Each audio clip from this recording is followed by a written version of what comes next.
الشیطان الرجیم بسم الله الرحمن الرحیم. لیدونکو بیا ما حاضر شوي یو چې په ټولنه کې په یوه داسې موضوع باندې چې هغه ډېره عام ده بحث وکړو. دا ځل مو د بحث موضوع ده ځان ښودنه یا ریا. استاد وسیم مصعب صاحب تا ته هم ښه راغلاست وایو. بسمل صاحب نن تشه ده، هغه به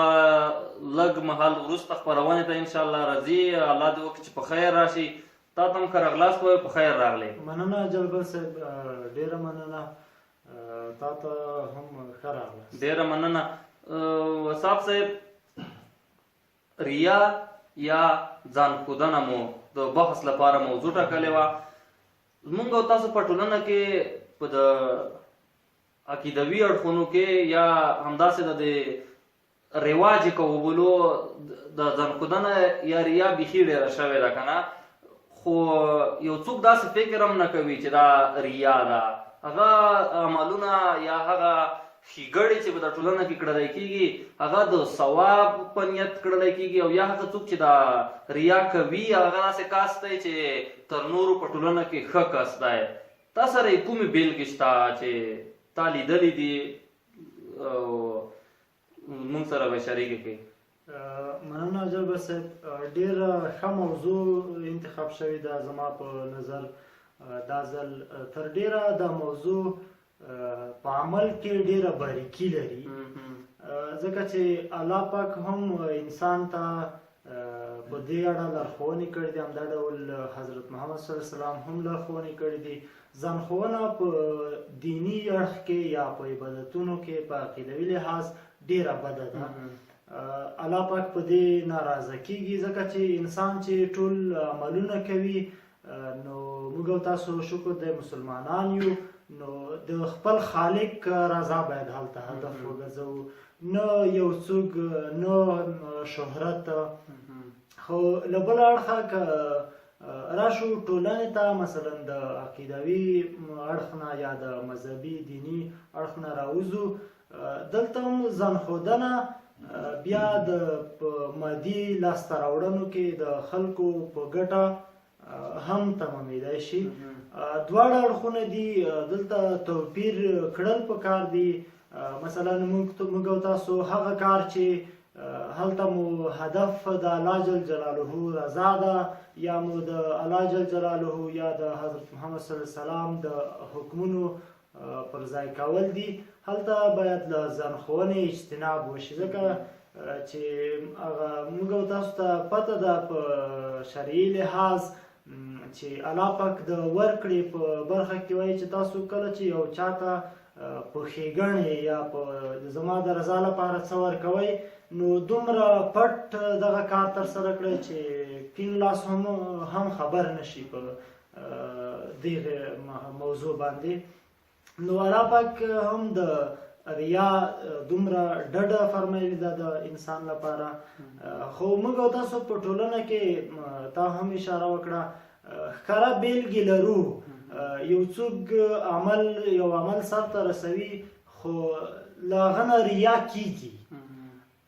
دلته دوه خبرې دي. یا خو په شعوري ډول هغه څوک چې یو عمل کوي د ده اراده دا ده په ټولنه کې چې زه خلکو ته په اصطلاح ښه معرفي شم یا شهرت عموما، چې دا ډول اراده لرل او فکر کول دا ښه نه دي. له بل اړخه شاید ډېر خلک د دې ښکار شوي وي چې هغه ناپوهه وي په دې برخه کې. مثلا دا حدود معلوم نه وي دوی ته د ریا، یعنې زه دا کار کوم، دا به ریا وي که عبادت به وي. او دلته یوه بله خبره هم شته جلبل صاحب، لکه د پیغمبر صلی الله علیه وسلم حدیث ته چې انما الاعمال بالنیات، او دا دارومدار د عملونو چې دی هغه په اراده او نیت پورې اړه لري. مثلا یو څوک به یو نیک کار کوي، خو لیدونکی به داسې فکر کوي چې دا کار د ځان ښودنې لپاره کوي، خو دلته اراده یا زړه د ده دننه دی، او د زړونو مالک چې دی هغه الله جل جلاله دی. د ده په اراده بل څوک پوه نه دی. خو پکار دا ده چې په مذهبي اړخ کې مثلا له یو چا سره مرسته کوو یا کوم بل دینی یا مذهبي امر پر ځای کوو له ځان ښودنې نه باید ډډه وشي. خو کله کله زه اړتیا وینم جلبل صاحب، بیا یې زه ریا نه بولم. زه داسې فکر کوم که ځان وښودلی شي یا کار چاته وښودلی شي د هغې ښېګڼې لپاره نور خلک تشویق کیږي. مثلا لکه په اوس د فیسبوک په پاڼو موږ تاسو وینو مختلفې خیریه ټولنې جوړې شوي دي، پیسې راټولوي، اړو خلکو ته ورکوي یا نورې مرستې ورسره کوي. له یوه اړخه دې ته په کتو دا په خپله یو څوک به شاید ووایي چې دا ریا ده، دا ځان ښودنه ده، ځکه چې ته یو نیک کار کوي او چا ته 100,000 روپۍ ورکوي او پوسټ کې، یعنی که داسې وکتلی شي نو ریا ده. خو دلته یوه ښېګړه د دې دا ده چې یو څوک به دا یو بل څوک هم تشویق شي، فکر به یې کوي 100,000 افغانۍ به راوړي، هغه به یو بل چاته ورکړي. نو دا خبرې دي چې بالکل دا وصال صاحب بسمل صاحب هم را روان دی. په خیر راغلی بسمل صاحب، خپرونې ته د ښه راغلاست وایو. په خیر راغلی بسمل صاحب ته یادونه وکړو. دا ځل مو ته لږ ناوخته راغلی، د بحث موضوع مو ځان ښودنه یا ریا په ټولنه کې ټاکلې ده. وصال صاحب مو وپوښتلو، د خپل نظر شریک کړو. داسې وویل چې ریا هم په اسلام کې منع شوې ده او هم په ټولنیزو اړخونو کې موږ او تاسو باید له ریا نه ډډه وکړو. خو ده دا یادونه هم وکړه چې په ځینو ځایونو کې د ریا ته اړتیا هم پېښېږي. مثلا که موږ او تاسو دا یادونه وکړه چې ډېرې خیریه بنسټونه جوړ شوي دي، هغه یو 100,000 10,000 افغانۍ راټولوي او غریبې کورنۍ ته یې وړي، هماغه په فیسبوک یا په تلویزیون خپروي. 100,000 یا 10,000 افغانۍ به شاید په ریا کې هم راشي، خو د دې په لیدلو سره نور خلک هم تشویق کیږي چې راشي او مرسته وکړي او اړو کورنیو ته مو ګټه رسېدلې وي. هغه بسمل صاحب یوه وړیکې واقعه مې یوه ورځ کتله، د خط وړونکی خطونه ورته راغلي دي. کله چې دا خطونه کتل د نامعلوم لیکونه په یو ځای کې ایښي چې پتې معلومې نه وي چې چاته یې وروړ. په ده کې یو لیک راواړولو، په هغې باندې لیکل شوي وو چې خدای پاک ته لیک. نو کله د مشر د خپل کارکوونکي راوغوښتل، هغه ټولو ته یې وویل چې داسې یو لیک پکې راغلی دی چې هغه خدای پاک ته لیږلی کېږي، نو دا به موږ او تاسو چیرې ولیږو. بالاخره یې د مشورې نه وروسته دا خبره سره وکړه چې دا لیک به موږ او تاسو دلته همدغه ځای کې خلاصوو چې دا څه ډول خبره ده. کله چې لیک خلاص کړو، په هغې کې لیکل شوي وو چې زه یوه کونډه بوډۍ ښځه یم چې راتلونکي عید یا اختر را روان دی، زه هغې ته مثلا $100 ته اړتیا لرم، نو خدای پاکه زه تا ته دا لیک لیږم چې ما ته $100 راکړه. کله چې هغه کارکوونکي د مشر ټولو مشوره وکړه چې اوس خو خدای پاک ته مونږ دا لیک نشو لیږلی، نو راځئ چې په د خپل منځونو کې د خپل وس مطابق مرسته وکړو، څومره ډالر مو چې برابر کړل هغه به په پکټ کې بند کړو، د بوډۍ ته به ور ولیږو. همداسې یې وکړل. او کله چې دا خپل ډالر سره وشمېرل $94 راغلل، نو دا یې ولیږل، پکټ کې بند کړل، همدغه د کونډې ښځې ته یې په پته یې ولیږل. دا کسان ډېر خوښ شول چې موږ د یوې بوډۍ ښځې سره مرسته وکړه، ډېر زیات خوښ شول. یو 3 میاشتې وروسته په همدې پته بیا هم لیک راغلی دی. مشر بیا خپل کارکوونکي راوغوښتل چې بیا هم لیک راغلی دی چې خدای پاک ته لیک. کله چې بیا مشوره وکړه چې د لیک هم دلته خلاصوو، کله چې لیک خلاص کړ، په لیک کې لیکل شوي دي چې زه هماغه بوډۍ ښځه یم، خدای پاک له تا نه ډېره زیاته مننه کوم چې ما ته دې په هغه احتیاجمن وخت کې $100 راولېږل، خو ما له تا نه $100 غوښتي وو، خو $94 ما ته راورسېدل. زه فکر کوم د $6 به د کارکوونکو له مانه خوړلي وي، د پوسټمنونو او د ادارې کارکوونکو به له مانه خوړلي وي. نو هغوی ټول نهیلي شول، ځکه سره د دې چې دوی دا مرسته کړې وه. نو دلته که دا یادونه شوې وای چې دا مرسته مونږ درلېږلې ده، نو نه به دا نهیلي کېدی نه دا خلک، او نه به یوې ښځې داسې ګمان کولی چې دا به له مونږ نه خوړلې شوې وي. نو رښتیا ده په ځینو ځایونو کې شاید، خو زمونږ او تاسو په ټولنه کې په عبادتونو کې داسې څه کړلی کېږي مثلا بیګا ته باران وریږي یا بیګا شپه باران وریدلی دی یو کس راځي هغه په ریا ډول وایي چې مثلا زه د شپې په 2 بجو تهجد نافل ته پورته شوی ومه اسمان کې وریځ وه یعنی دا هدف وریځ نه ده هدف یې دا دی لکه مثلا ځان د تهجد نافل کومه یا مثلا ما تلاوت د قرآن پاک تلاوت کولو 14 وشوه یا یو بل داسې څه کوي چې مقصد یې هغه خبره نه وي مقصد یې د خپله ځنکودنه وي چې دا کوم څه کړي دي سمیت صاحب هم راغلی دی دا یې زمونږ او تاسو نه په اسلامي اړخ کې زیات معلومات هم لري دا خپرونه له ټولنیز اړخ نه که پله وروړو په اسلامي اړخ کې ډېره پراخه ده مهم هم ده بسمیت صاحب ښه راغلاست او ستا نظر ته په تمه یو سلامت چې جلبل صاحب او اسحاق صاحب مننه چې بیا هم په داسې یوه خپرونه کې زه هم حاضر کړم چې هغه ټولنې ته ګټه رسیږي ځانښودنه او ریا که په اسلامي اړخ مطالعه کوو نو اوږد بحث دی موږ هغه نقطې رااخلو چې ټولنې ته یې لکه د ټولنې سره اړخ لګوي لومړی باید دغه ټولنیز کارونه چې زموږ او تاسو په کلیو بانډو کې هغه اجرا کېږي هغه په 2 کټګوریو وویشو یعنې په 2 برخو یې وویشو یو مذهبي قاعدې دي بل فرهنګونه او رواجونه مثلا که زه واده کوم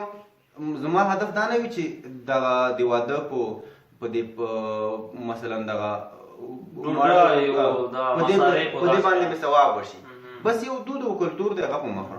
مګر که خیرات کوم زما هدف هم دا وي چې ثواب ګټم او نور هم وایي چې خیرات د ثواب یعنې خیرات کول دا د ثواب لپاره کوو او واده کول دا یو دود او کلتور دی پیغمبر صلی الله علیه وسلم هم فرمایي چې این یسیر ریا شرکون بېشکه لږه ریا هم شرک دی ځکه یو څوک دی د الله تعالی سره شریک کړل په حقیقت کې ځکه موږ ټول دغه مذهبي قاعدې د الله تعالی لپاره کوو د هغې نیت به مو داسې وي چې دا الله ته کوو نو که چیرې د بل چا لپاره هغه مذهبي مثلا لمونځ او نفل او صدقه د بل چا لپاره ورکړو نو په حقیقي ډول سره شرک دی نو پیغمبر خدا صلی الله علیه وسلم هم دې ته شرک ویلی دی نعوذ بالله دا ډېره ستره ګناه ده هغه بله ورځ مې یو تفسیر کې کتل ډېر مهمې نقطې ته مې پام شو هغه کې لیکلي وو چې یو آیات شریف مفهوم یې داسې دی د آیات شریف چې تاسو که یو چا سره ښېګڼه کوئ نو په بدل کې یې څه مه ورنه غواړئ که چیرې د الله تعالی لپاره یې کوئ نو هغه مفسر لیکلي وو چې تاسو حتی دعا هم له یو چا نه نشئ غوښتلی مثلا موږ یو چا بوډۍ سره یا مثلا یو فقیر سره یو مسکین سره یو 2 روپۍ کومک کوو ورته وایو چې دعا کوه یا په زړه کې وایو چې دعا کوه یعنې هلته په تفسیر کې لیکلی شوي وو چې حتی دعا هم نشئ ترې غوښتی ځکه تاسو د چا لپاره او لیکلي وو چې دعا هم یو ښه بدله ده او تاسو دعا وغوښته بس خپل هغه ښېګڼه مو ګړه مو خرڅه وکړه نو یعنې ریا دومره اجتناب و صرف نظر شوی دی په اسلامي قواعدو کې چې حتی په یوه ښېګڼه سره دعا هم نشو غوښتی د یو چا نه بسمت صاحب خبره مې دی ونیوه فکر کوم اراده لرل به هم ښه نه وي که موږ ښېګڼه کوو او له ځان سره اراده لرو د ښېګڼې د بدل مثلا نن زه له تا سره دومره مرسته کوم په راتلونکي کې زه تا ته یوه تمه لرم همدا خبره بیا هم خرڅه شوه که نه بیا هم د الله تعالی لپاره ونه شوه بسمې صاحب د موږ او تاسو په پښتو کې یو متل دی چې ښه مه که بد نشته دا متل ښه نه دی ځکه ښه نه دی چې مثلا که زه له تا سره ښه کوم دی د دې زېږنده دی چې ما تا سره ښه کړي دي او تا ښه نه دي راسره کړي او زه اوس وایم چې ښه مه که بد نشته ښه د دې لپاره کوم چې زما خالق شته زه بس همدې لپاره ښه کوم تا که له ما سره ښه کول ښه خبره ده که نه دې کول زه یې باید ونه غواړم خو زموږ او تاسو په ټولنه کې دا متل هم ډېر په عادي حالت کې کارولی کېږي نه هغه شیانو ته کارولی کېږي چې هغه لکه باید ونه کارولی شي دلته جلبل صاحب زموږ او تاسو فکرونه هم داسې دي که د یو چا سره مو ښه وکړل نو باید هغه هم ښه راسره وکړي که وی نه کړل هغه موږ وایو چې دغه یو پست انسان دی دې سره مې نه خرڅوئ که ته د الله تعالی لپاره یو عمل اجرا کوې نو خرڅوئ به یې نه هغه ثواب به د الله تعالی نه غواړي د نورو خلکو نه به یې بدله نه غواړي او هغه د پیغمبر اسلام حدیث د پښتو ژباړه مې کتله چې پیغمبر علیه السلام ویلي دي چې تاسو هغه څوک چې ریا کوي د قیامت الله تعالی یې دي چې د قیامت په ورځ دا چې د عمل د چا لپاره کړی دی له همغه کس نه دی بدله وغواړي. او همدا خبره ده ځکه دا خو زما لپاره نه دی کړی، بس چې د چا لپاره یې کړی دی بدله هم د همغه چا نه وغواړي. نو هغه د کاروان صاحب یو بیت دی چې ډیرو کسانو یو وخت نیوکه هم کړې وي چې کاروان صاحب داسې بیت ویلی دی د ریا زهدان سپي د دوزخونو شاعران خو شاګردان د ښکلي رب دي. نو شاعران هغه څوک دي چې لکه مثلا شعر کې الهام په شعر کې لکه مثلا داسې څه بیانوي چې هغه ځینې خلک نه بیانوي، مثلا که زلفې که ننګي دا څه یادوي. خو یو څوک دی شاعر مثلا که په زړه کې دا خبره ده په خوله یې هم دا خبره ده، خو یو داسې څوک شته چې هغه په خوله دا خبره نه کوي چې مثلا خو په عمل کې تر دې څو چنده زیاته ګناه کوي. بل د کاروان صاحب بیت ته په کتو سره جابر صاحب لکه شاعر دلته له ټولنې سره ښه کوي خو د دغې ښو هېڅ د بدل تمه نه لري، بس یوازې ښه کوي ځکه لارښوونه کوي. موضوع هغې اړخ ته به راشو چې ټولنه زموږ ټولنه په کوم اړخ کې ښکېل ده. هغه بله ورځ مې یو چا ته وویل چې په اوسني وخت کې په افغانستان کې په خاص ډول دغه جنګ ځپلو سیمو کې یا په پښتنو کې که څوک مثلا عمره کوي حج نه به نه وایو هغه خو فرضي کار دی، که عمره کوي که یو پل جوړوي البته که یو جومات جوړوي که هغه خیرات کوي ښه نه کوي ځکه لومړیو کې حق د یو انسان دی. مثلا که په څنګ کې د ګاونډ له لوږې مري زه فکر نه کوم چې تاسو د اسلام دا اجازه درکړي چې هغه پیسې ته په جومات د جومات په معمارۍ او د جومات په ښکلا او د جومات په هغه خښتو ولګوه. که یو څوک مثلا هغه په دې ژمي کې په سړو خیمو کې ناست وي هغه د بخارۍ لرګي او هغه د اغوستلو شیان نه لري نو فکر نه کوم چې اسلام دا اجازه درکړي یا تا ته ثواب پې درکړي چې دغه 50,000 یا د 10,000 افغانۍ دې په لاره ولګوه یا په دې باندې عمره وکړه یا مثلا په دې خیرات وکړه. دا ټول د ریا لپاره کوو. زه مثلا عمرې ته ځم د دې لپاره چې کلیوال او مثلا دوستان ووایي چې پلانی ډېر ښه سړی دی په راتلونکو معاملو کې په ما اعتبار وکړي. حال دا چې دغه د عمرې 1,00,000 2,00,000 افغانۍ په داسې ځای کې چې ولګوم چې مثلا هغه د یو انسان هغه ستونزې ورحل کړو د ژوند ژغورلی شي د ژوند وژغورو چې موږ زموږ په ټولنه او زموږ په ګاونډ کې ډېر داسې نمونې شته چې هغه بې حده زیات په تکالیفو کې دي هغه خلک. نو زه فکر کوم چې دا پیسې مثلا د عمرې پیسې یا د خیرات پیسې چې زموږ او تاسو ټولنه په دې کې ښکېل ده هغه راواخلو د ریا نه تېر شو د ځان ښودنې نه تېر شو ووایو چې ما ته دې ووایي چې دا ریا نه دغه عمره نه کوي دا خیرات نه کوي پلار یې مړ دی خو خیرات نه کوي دغه 10,000 دغه 20,000 روپۍ راواخلو هغه یو غریب ته یې ورکړو پټې چې څه بدله یې هم ترې وانخلو نو هغه ثواب مو ترلاسه کړی وي. که چیرې دغه زموږ ورونه دغه زموږ ټولنه کې دغه زموږ دوستان او کلیوال د دې لپاره دغه عبادت کوي دغه خیرات کوي دغه عمره کوي چې ثواب یې وشي البته بیا د دا کار وکړي. که د دې لپاره یې کوي هغه د حضرت عثمان غني وینا ده چې څوک چې یو کار د څه لپاره کوي هغې ته رسېږي هم. مثلا که یو څوک زه فرض که خیرات کوم د دې لپاره چې خلک به ووایي چې دا ډېر سخي سړی دی نو د عثمان رضی الله تعالی عنه په وینا ما ته به خلک ووایي چې سخي سړی دی یعنی خپل هدف ته به ورسېږم خو د الله جل جلاله سره مې بیا څه پاتې نه شول د هغې سره مې نتیجه پاتې نه شوه. نو زه فکر کوم چې که داسې بدیله لارې ولټول شي چې هم ثواب وشي او هم د یوه بشر د یوه انسان د یوه هغه بېوزله ژوند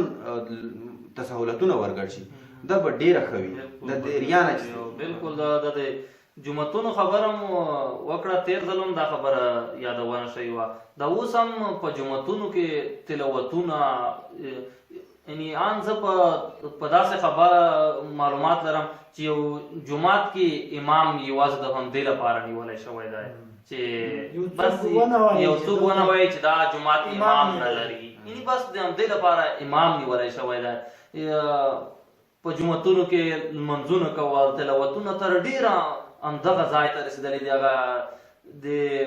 یو شاعر کوم بیت دی چې مسمپرست خلک جومات کې هم له ورایه ښکاري په اوړي سیوره لټوي په ژمي لمر ته ناست وي. نو دا ستونزې مو په ټولنه کې زیاتې دي، خو هڅې به کوو چې یو څوک له دې ځان ښودنې نه خبر کو. او اسحاق صاحب په لومړي ځل دا خبره وکړه چې شاید یو څوک په دې خبر نه وي چې دا به ریا وي. یعنې یو څوک په خبر هم نه وي چې دا زه چې دا اوس کوم کار کوم دا ریا ده. که تا مثلا ښو شیانو ته یادونه دې وکړه، مثلا یو څوک عمره کوي هغه بس په همدې کوي که نه چې زه باید عمره وکړم، خو په چمګونډ کې همداسې یو څوک شته چې دا عمره چې کوي که هغې سره مرسته وکړي ډېر ثواب به یې شوی وي په حقیقت کې. نو موضوع به نه اوږده وو ځکه دا اوږد بحث غواړي، تر همدې ځایه به یې لنډه کړو، تر بیا چې په یوه بله خپرونې ته حاضرېږو تر هغې ښې چارې که وختونه مخې ته مو ګلونه.